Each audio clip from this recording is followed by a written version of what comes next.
I'm Victoria Stone, and I'm 34 years old. For 15 years, my life has been a quiet, predictable rhythm in Salt Lake City, Utah. It was a good life, a comfortable one, built brick by brick with the woman I married right out of high school. We met so young, practically children still, and grew up together, shaping each other into the adults we became. Our apartment, the one we bought together with a loan that felt like a permanent fixture of our future, was more than just walls and a roof. It was our sanctuary, filled with the echoes of shared laughter, whispered secrets, and the comforting hum of two lives intertwined, moving in perfect harmony.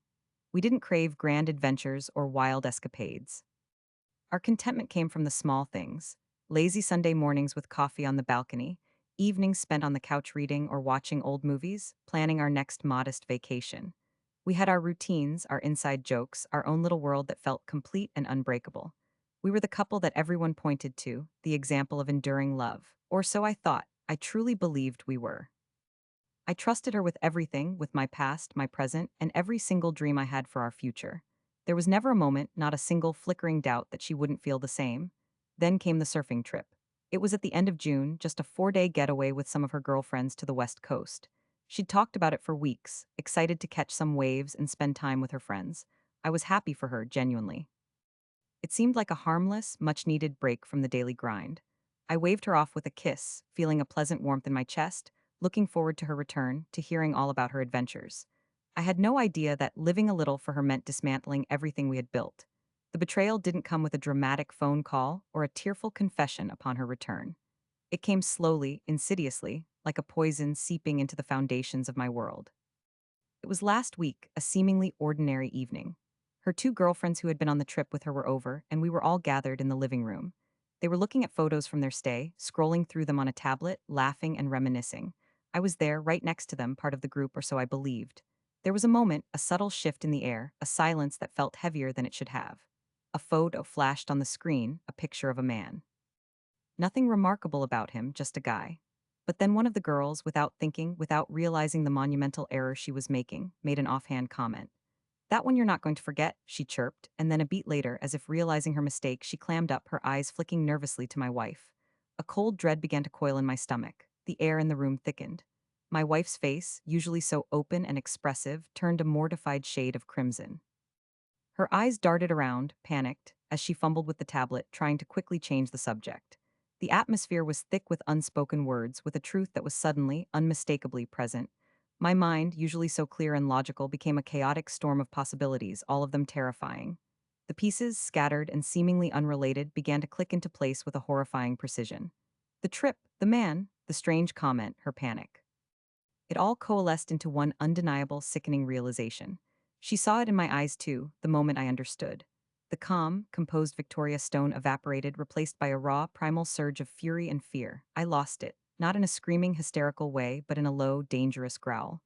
"Explain it," I demanded, my voice tight, barely recognizable. "Explain what that illusion was about, right now." Her friends, suddenly looking like frightened mice caught in a trap, tried to intervene, mumbling apologies, attempting to calm me down. But their awkward attempts only fueled the fire. Their evasiveness was proof that something had happened, something she was desperate to hide. "Get out," I heard myself say, the words laced with a venom I didn't know I possessed. "Both of you now?" They didn't argue. They practically tripped over themselves in their haste to escape, leaving me alone with her. My wife, the woman I had built my entire world around, stood before me, trembling, tears already streaming down her face. For the next hour, I grilled her. I didn't yell, not really. My voice was a steady, relentless hammer, chipping away at her defenses, demanding answers, refusing to let her hide behind lies or evasions. Every denial, every plea for understanding, every attempt to minimize what had happened, only strengthened my resolve. I needed the truth. All of it. Finally, she broke. The dam burst and the ugly truth spilled out. On the last night of the trip, behind some equipment shed, she had been with him. She told me it was just a kiss, then through more tears and ragged breaths she confessed. It wasn't just a kiss. She gave him a blowjob. The words hung in the air, grotesque and heavy, shattering the very foundation of my existence. "It doesn't matter," she sobbed, clinging to my arm, her voice thick with self-pity. "It was just a parenthesis, far from here, far from my heart.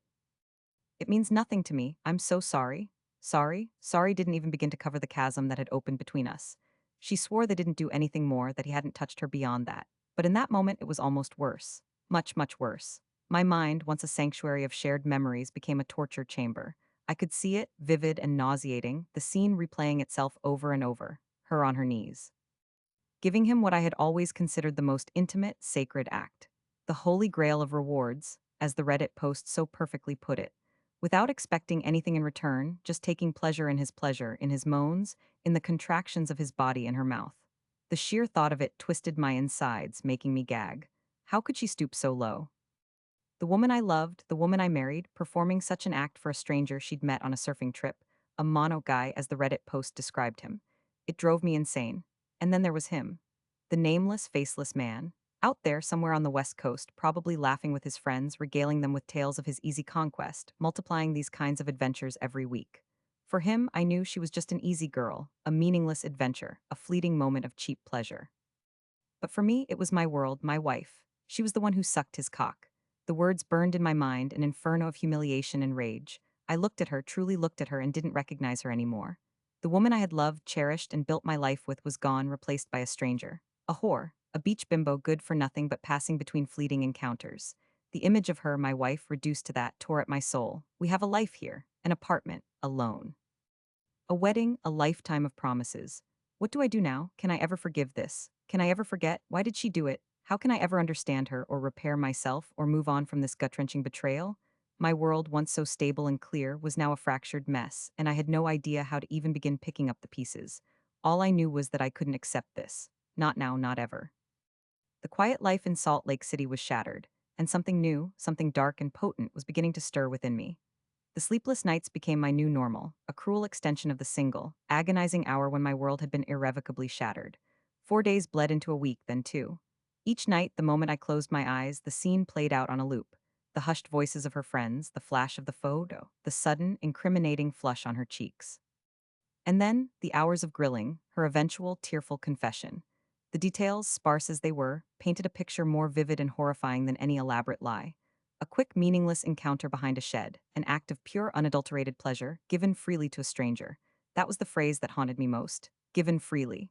It implied a generosity, a willingness that had never been directed towards me in such a raw, uncomplicated way during our 15 years together. I'm Victoria. I'm 34 years old, and I live in Salt Lake City, Utah, in a quiet, unassuming neighborhood where the mountains loom large and the air is usually crisp with the promise of a peaceful existence. Or at least it used to be. Now the mountains felt like oppressive giants, pressing down on our small, once perfect apartment, and the air was thick with unspoken accusations. My wife, Sarah, moved through our shared spaces like a ghost, her presence both a constant reminder and an unbearable burden. She tried, in her own way, to bridge the chasm that had opened between us. Soft touches on my arm, tentative questions about my day, offers to cook dinner. Each gesture meant to soothe felt instead like sandpaper against a raw wound. "Vicky, are you okay?" She'd ask, her voice hushed, as if speaking too loudly might shatter the fragile peace of our silent apartment. I was. And I couldn't articulate why her concern, once a balm, now felt like an insult. How could she ask if I was okay when she had been the one to set my world ablaze? Her apologies, whispered between choked sobs, had quickly morphed into a desperate plea for understanding. "It meant nothing, Vicky. It was just a moment, a mistake. Far from here, far from my heart. Far from her heart." That phrase, too, echoed in the hollow spaces of my mind. How could something so intimate, so profoundly violating to our vows, be so easily dismissed as a geographical anomaly? Salt Lake City, the West Coast, did the miles somehow sanitize the betrayal? It was a physical act, one that I couldn't unsee, couldn't unimagine. Every time I looked at her, I saw not my wife, but a woman kneeling, a stranger's pleasure reflected in her eyes. It was a movie playing on repeat, a torturous loop I couldn't escape. I tried to talk about it, truly I did. One evening, after another silent dinner that tasted like ash, I pushed my plate away. "How could you, Sarah?" The words were a rusty blade tearing through my throat. "After 15 years, everything we built." She flinched, her eyes, red-rimmed from her own sleepless nights, darting away. "I don't know, Vicky, I swear I don't." It was a moment of weakness. I was caught up in the trip, the excitement. I wasn't thinking. "Not thinking?" My voice rose, betraying the tremor in my hands. "You weren't thinking when you got down on your knees? You weren't thinking when you put your mouth on him?" "What part of that is not thinking?" Her face crumpled. "Stop, please just stop, you're making it sound." "I know what it sounds like, but it wasn't like that. He didn't touch me, it was just that, just that." I laughed, a harsh, dry sound devoid of humor. "Just that. Do you hear yourself, Sarah? For me, that just that is everything. It's our entire life, our future, our past, reduced to a single, disgusting act. Do you know how it makes me feel? Like you threw away all of me for a 5-minute thrill with a stranger." She started to cry again, silent tears tracking paths down her pale cheeks. I'm so sorry, I'd give anything to take it back. But she couldn't, and I knew it. No amount of tears, no amount of sorrow could erase the image burned into my mind. The more she cried, the more desperate she became, the more I saw her as a pathetic, desperate stranger, not the strong, reliable woman I'd married. Her grief felt performative, a desperate attempt to elicit forgiveness, not genuine remorse for the depth of my pain. I began to resent her tears, seeing them not as a sign of her suffering, but as another form of manipulation. I tried to escape, if only for a few hours. I'd go to work, to my accounting job at a mid-sized firm downtown, and try to lose myself in spreadsheets and numbers. But even there, the betrayal followed. Every casual glance from a male colleague felt loaded, every friendly smile from a female friend felt like a judgment.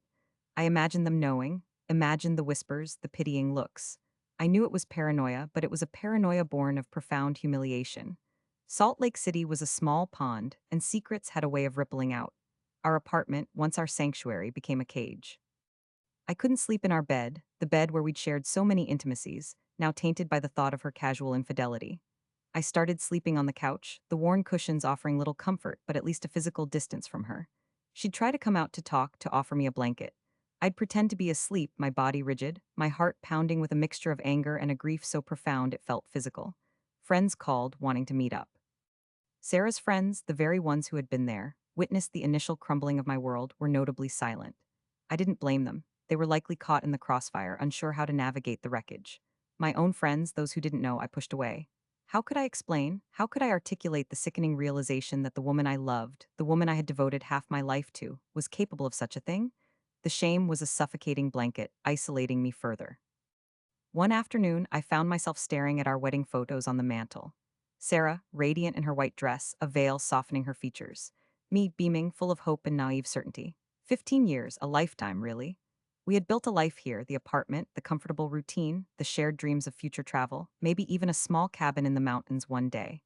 And the loan, the big, imposing loan that tied us irrevocably to this place, to each other. It all felt like a monstrous joke now. The foundation of our entire existence had been built on a lie, or at least on a version of Sarah that no longer existed. The worst part was the insidious doubt that began to creep in. If she could do this, what else was she capable of? Was our entire relationship a sham? Was I just a fool living in a carefully constructed fantasy? The questions circled, relentless like vultures. I started replaying every moment, every casual comment, every distant look, searching for clues, for signs I had missed. Had she always been capable of this? Had I been blind? The self-doubt was as corrosive as the betrayal itself. I wasn't eating, not really. The thought of food churned my stomach. My reflection in the mirror showed a gaunt stranger with haunted eyes. Victoria, the practical, grounded accountant, was gone, replaced by a hollow shell, filled only with resentment and a bone-deep weariness. Sarah continued her pleas, her attempts to reconnect, but they felt like faint echoes across a canyon that only grew wider with each passing day. She wanted to move on, to repair things, but she didn't seem to grasp that the damage wasn't a crack, it was an implosion. There was no going back to the way things were.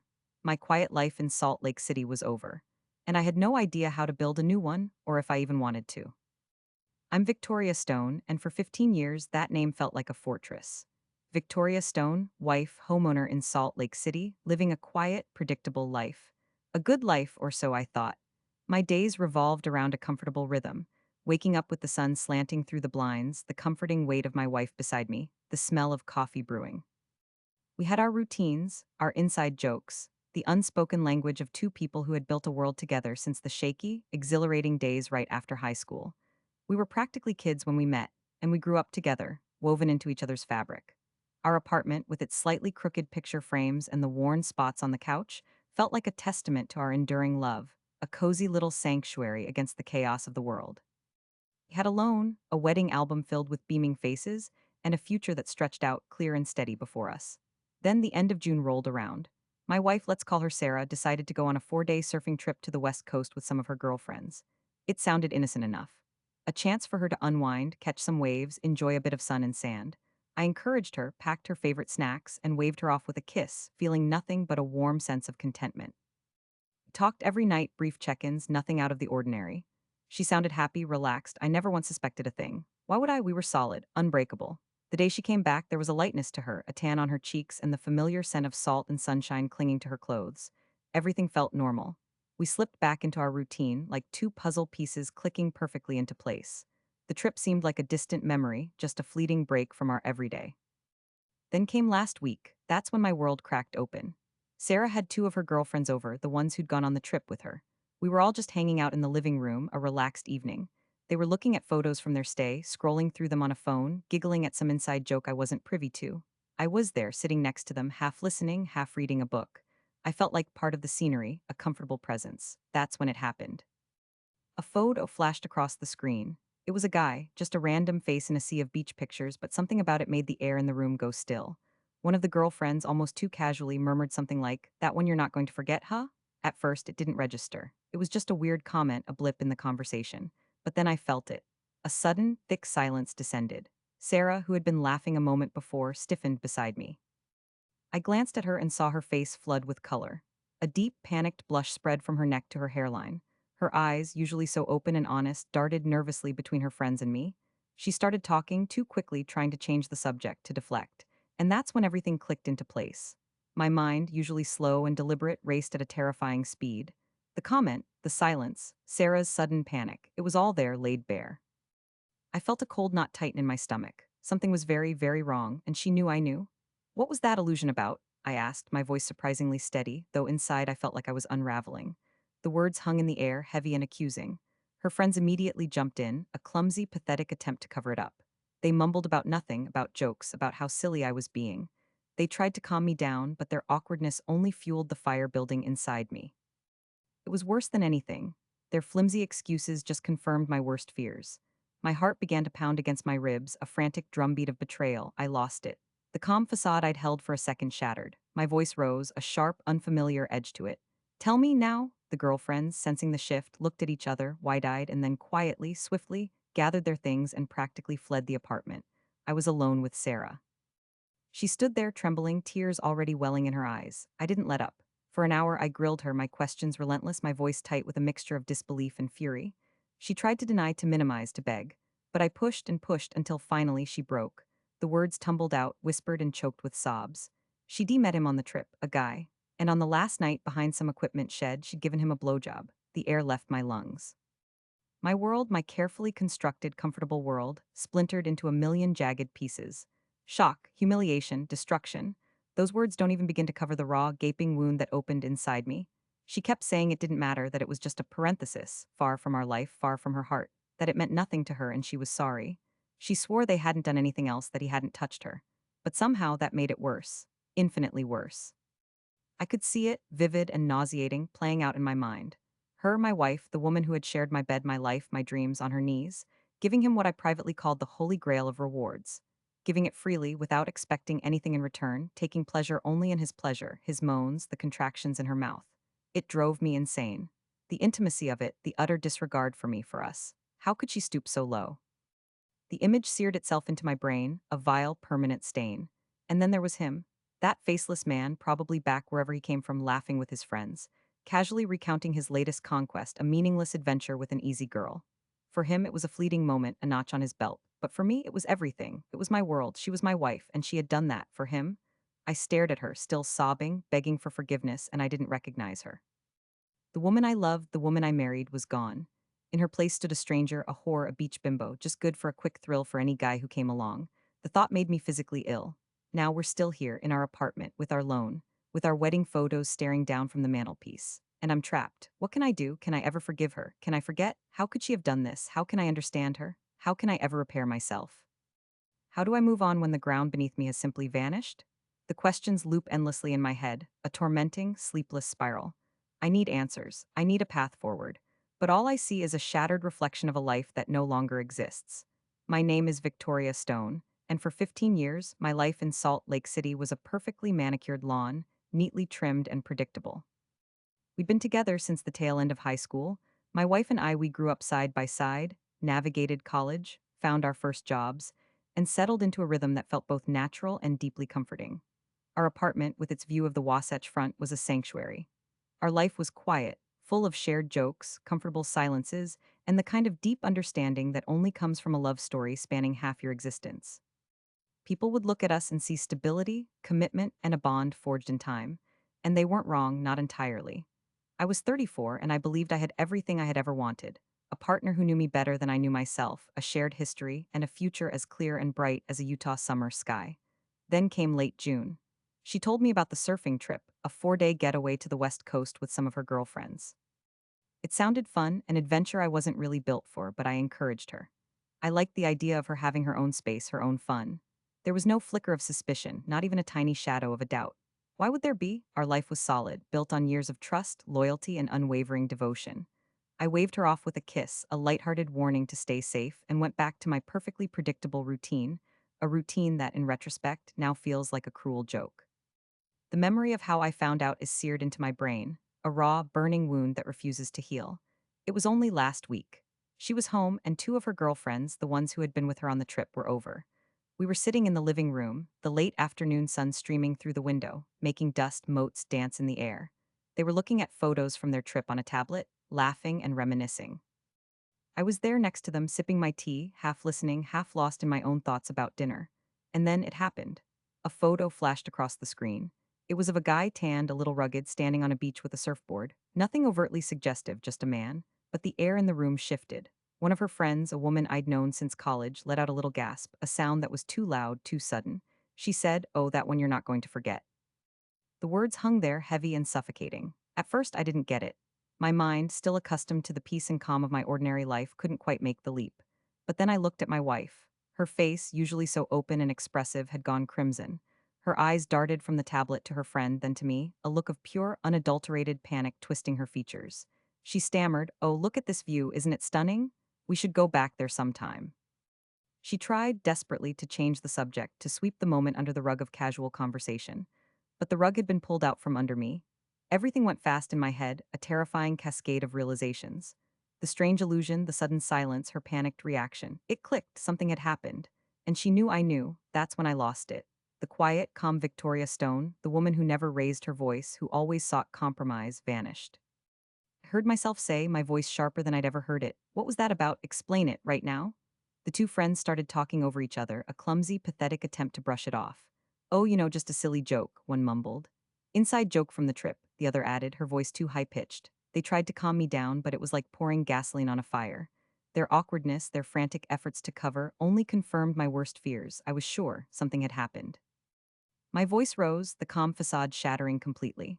I don't remember exactly what I said, but it was loud, demanding, accusatory. The friends, sensing the irreparable rupture, gathered their things with hurried apologies and practically fled the apartment. I was alone with her then, my wife, the woman who suddenly felt like a complete stranger. She started to cry, soft, heaving sobs that ripped through me, not with pity but with a cold, hard anger. For the next hour, I grilled her. I didn't stop, didn't let up, didn't give her an inch of breathing room. I needed answers, every single excruciating detail. And finally she broke. She said it was nothing. A parenthesis, she called it, far from here, far from her heart. It meant nothing to her, she swore. She was sorry, so incredibly sorry. She promised me they hadn't done anything more, that he hadn't touched her. But that was almost worse, because I could imagine the scene, her on her knees giving him the holy grail of rewards. That's how she put it, her voice barely a whisper, echoing the words of her friend. Right to the end, she'd confessed. Without expecting anything in return, taking pleasure only in the pleasure she gave him, the pleasure of his moans and contractions in her mouth. The words still twist my gut, claw at my sanity. It drives me absolutely crazy. How could she stoop so low? My wife, the woman I shared my bed with, my dreams with, the quiet moments of our Salt Lake City life. To give that specific thing so freely, so completely to a stranger. It makes my skin crawl. And then my mind goes to him. The faceless, nameless man on the West Coast, probably laughing with his friends, regaling them with tales of his easy conquest, multiplying these kinds of adventures every week. For him, I was just an easy girl's husband, a meaningless encounter. But for me, it's my world. She's my wife. And she's the one who sucked his cock. It's impossible to accept. I look at her now, still crying, still begging for forgiveness, and I don't recognize her. She's not the woman I married, not the Victoria I built a life with. She feels like a stranger, a whore, a beach bimbo, just good for passing between all the guys of the moment. And we have a life, an apartment, a loan, a wedding. A future that has suddenly vanished into a haze of betrayal and disgust. Can I forgive? Can I forget? Why did she do it?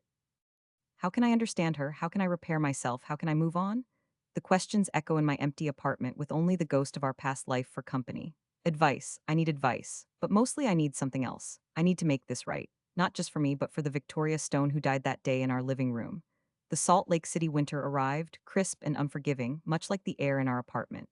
It had been weeks, then months since that night. Since the photos, since the fumbling excuses, since the truth had ripped through the quiet fabric of our 15 years. The initial shock had faded, replaced by a dull, constant ache that sat heavy in my chest, a phantom limb of betrayal I carried everywhere. Sarah, my wife, moved through our shared spaces like a ghost. She'd tried. Oh, she'd tried. Tears, apologies, promises whispered into the silent nights. But every word felt like ash in my mouth. It was a mistake, she'd plead, her eyes red-rimmed and earnest. A moment of weakness. It meant nothing, Victoria, please believe me. But how could I? How could I believe that something so utterly destructive, something that had torn the very foundation from beneath my feet, meant nothing? That phrase, it was a parenthesis, echoed in my head, a mocking refrain. A parenthesis? Was our entire marriage just an ongoing sentence that she could punctuate with a sordid, meaningless fling? The image, vivid and sickening, was a constant loop behind my eyelids. Sarah, my wife, the woman who had promised me forever on her knees behind a shed, giving herself to a stranger. Not just any part of herself, but the holy grail, as I'd so bitterly thought, the ultimate intimacy bestowed upon some casual encounter while I, her husband, lay oblivious in our bed, thousands of miles away. Sleep remained an elusive prize. My mind, once a quiet sanctuary, was now a battleground. I'd spend hours staring at the ceiling, replaying every detail, dissecting every word she'd uttered, searching for a clue, an explanation, a reason that would somehow make the unbearable bearable. There was none, only the gnawing realization that the woman I loved, the woman I had built a life with since we were practically children, was capable of such a profound deception. She wasn't the Sarah I knew. She was a stranger, wrapped in familiar skin, and the cognitive dissonance was tearing me apart. Our apartment, once a haven, had become a prison. Every object, every photograph, every shared memory was now tainted. The couch where we watched movies, the kitchen where we'd made countless meals, the bedroom where we'd once found solace and joy, they all felt like a stage for a play I no longer recognized. We walked on eggshells, each of us. Sarah would leave little notes, try to initiate conversation, attempt a casual touch on my arm as she passed. Each gesture felt like a fresh wound. She was trying to mend something that felt irreparably shattered, and her very attempts were a reminder of the chasm between us. My friends, bless their well-meaning hearts, offered advice. Some told me to forgive, that people make mistakes, that 15 years was too much to throw away. Others, fewer, urged me to leave, to reclaim my dignity. But none of them truly understood the suffocating complexity of our intertwined lives. Salt Lake City, with its tight-knit communities and emphasis on family values, felt like a magnifying glass on my humiliation. Our marriage was not just ours, it was part of our social fabric. To simply walk away felt like tearing apart a tapestry that extended beyond just Sarah and me. And then there was the practical side, the apartment, the loan. Our financial lives were so braided together, untangling them felt like pulling apart tangled barbed wire. It was a cage, gilded and familiar, but a cage nonetheless. I tried. God, how I tried to move on. I read books about healing, about forgiveness, about rebuilding trust. I mediated, trying to quiet the incessant, angry hum in my mind. I even suggested couples counseling, a desperate plea for a neutral party to make sense of the madness. Sarah agreed, of course, her voice hushed with contrition. But in those sessions, watching her explain her momentary lapse, her curiosity, her isolated incident, I felt a rage building inside me. She spoke of it like a minor car accident, a fender bender, while I felt like I'd been hit by a freight train. She couldn't see the gaping wound she'd inflicted. She couldn't grasp that her casual encounter had utterly obliterated my sense of self, my trust, my future. She wanted to sweep it under the rug, to pretend it hadn't happened, to go back to normal. But there was no normal anymore. The more she tried to minimize it, the more I saw it for what it was, a complete disregard for me, for our shared history, for everything we had built. It wasn't just the physical act, though that still turned my stomach. It was the emotional betrayal, the casualness of it, the way she had compartmentalized me, our life, and then gone and done something so utterly out of character, so utterly other. The thought of that man, the surf bro from the West Coast, became an obsession. I imagined him, back in his life, recounting the story to his friends, laughing about the easy girl he'd met. He probably didn't even remember her name, or if he did, it was just another notch on his belt. For him, it was a fleeting thrill. For me, it was a permanent scar. And Sarah, my wife, had facilitated his amusement at my expense. One evening, as I watched Sarah fold laundry, humming a soft tune, a sudden, cold realization washed over me. She was moving on. She was healing, or at least attempting to, on her own terms. She wanted me to forgive her so she could be comfortable again. She wanted my pain to vanish so her guilt could dissipate. It wasn't about repairing me, it was about repairing her peace of mind. And in that moment, something shifted inside me. The tears I'd cried, the sleepless nights, the desperate pleas for understanding, they had all been for naught. She couldn't understand because she didn't want to. She wanted absolution. The raw grief began to harden into something sharper, something colder. I stopped trying to understand her. I stopped trying to forgive. A new, dangerous thought began to take root, insidious at first, then blossoming into a full-blown obsession. If she could walk away from our shared history so easily, if she could inflict such a wound and then ask me to simply forget it, then what did I owe her? The humiliation, the degradation, the feeling of being a fool, it had eaten away at my soul for too long. Salt Lake City, with its veneer of perfect lives, felt like it was suffocating me. I needed air. I needed to breathe again. But more than that, I needed to feel like I wasn't just a victim. I stopped looking for ways to mend myself. I started looking for ways to mend the scales. The easy girl and the surf bro were enjoying their lives, oblivious to the crater they'd left in mine. But what if they were? What if there was a way to make them feel just a fraction of the chaos they had unleashed? The thought, initially a flicker of vengeful fantasy, began to take on a concrete shape. Forgiveness was a gift I no longer had to give. Forgetting was an impossibility. But action? Action, I realized, was still an option. And it was becoming the only option that promised any semblance of peace. I tried. God, I really tried. For weeks, then months, I walked through the motions of our life, an invisible chain dragging me behind her. Victoria Stone, the devoted wife, the steady presence in our quiet Salt Lake City home, became a ghost in my own body. Every morning, I woke to the same cold knot in my stomach. Every night I lay beside her, the phantom image of her on her knees, her face, in my mind, a permanent sickening loop. She'd de-apologize, her words like water off a duck's back, smooth and meaningless. She'd say it was a mistake, a moment of weakness, a parenthesis. A parenthesis, as if 15 years of shared history, our dreams, our intertwined futures, could be neatly bracketed off and ignored. She wanted to move on, to pretend it hadn't shattered everything. But how could I? Every time she touched me, I felt his phantom presence. Every time she laughed, I heard his moans, amplified in my mind. The apartment, the loan, the wedding photos on the mantelpiece, they weren't symbols of our love anymore. They were shackles binding me to a lie, to a woman I no longer recognized. The woman I married was gone, replaced by this stranger who could so casually debase herself, then dismiss it with a shrug. The humiliation festered, a poison in my veins. I saw myself through his eyes, the foolish husband, the cuckold, the punchline to a casual hookup on a beach. And the thought of him out there, probably still laughing with his friends, made me want to scream.